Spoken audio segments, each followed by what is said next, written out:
വെളിച്ചത്തിൽ ഇരിക്കുന്നു എന്ന് പറയുകയും സഹോദരനെ പകയ്ക്കുന്നവൻ ഇന്നയോളം എവിടെ ഇരിക്കുന്നു? ഇരുട്ടിലിരിക്കുന്നു. സഹോദരനെ സ്നേഹിക്കുന്നവൻ വെളിച്ചത്തിൽ വസിക്കുന്നു. അവന്റെ അകത്ത് ഇടർച്ചയ്ക്ക് കാരണമില്ല.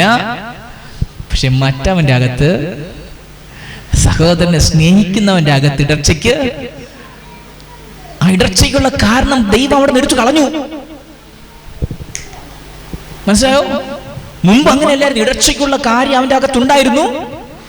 പക്ഷെ പ്രമാണം കേട്ടപ്പോൾ, കൽപ്പന വന്നപ്പോൾ അവന് കൊതി, ഈ കൽപ്പന നിൽക്കണം. ആ അവസ്ഥയിലെത്തിയപ്പോൾ പിതാവ് ഇടർച്ചയ്ക്കുള്ള കാരണത്തെ അവനിൽ നിന്ന് എടുത്തു കളഞ്ഞു. അതുകൊണ്ട് സഹോദരനെ സ്നേഹിക്കുന്ന നിന്നെ കുറിച്ച് പറയാൻ, നിന്റെ അകത്ത് ഇപ്പോൾ ഇടർച്ചയ്ക്ക് കാരണമില്ല.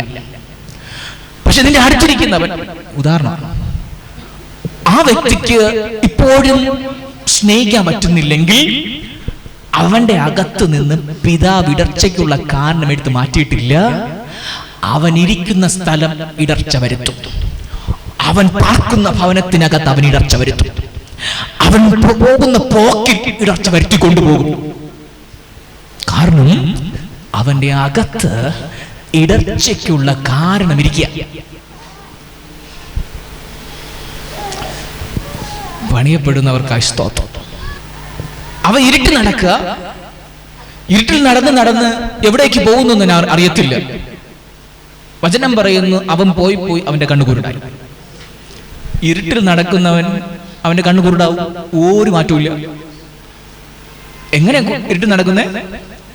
സഹോദരനെ സ്നേഹിക്കാത്തവൻ അവൻ ഇരുട്ടിൽ വസിക്കുന്നു, ഇരുട്ടിൽ നടക്കുന്നു. നിങ്ങൾ ആരെങ്കിലും ചെന്ന് അവന് ബോധ്യപ്പെടുത്തി കൊടുത്താലോ? എന്ത് ചെയ്യണമെന്ന് എനിക്കറിയാം. ബാവുകൊണ്ട് പറയത്തില്ല, അകത്ത് പറയും. അവൾ എന്നെ പഠിപ്പിക്കുക, അല്ലെങ്കിൽ അവൻ എന്നെ പഠിപ്പിക്കുക. കാരണം എന്താ? അവൻ ഇരുട്ടിൽ വസിക്കുന്നു, ഇരുട്ടിൽ നടക്കുന്നു. ഇടർച്ചയ്ക്ക് അവനിൽ കാരണമുണ്ട്.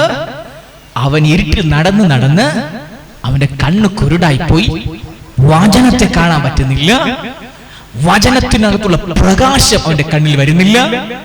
അവനെ സ്നേഹിക്കാൻ പറ്റത്തില്ല.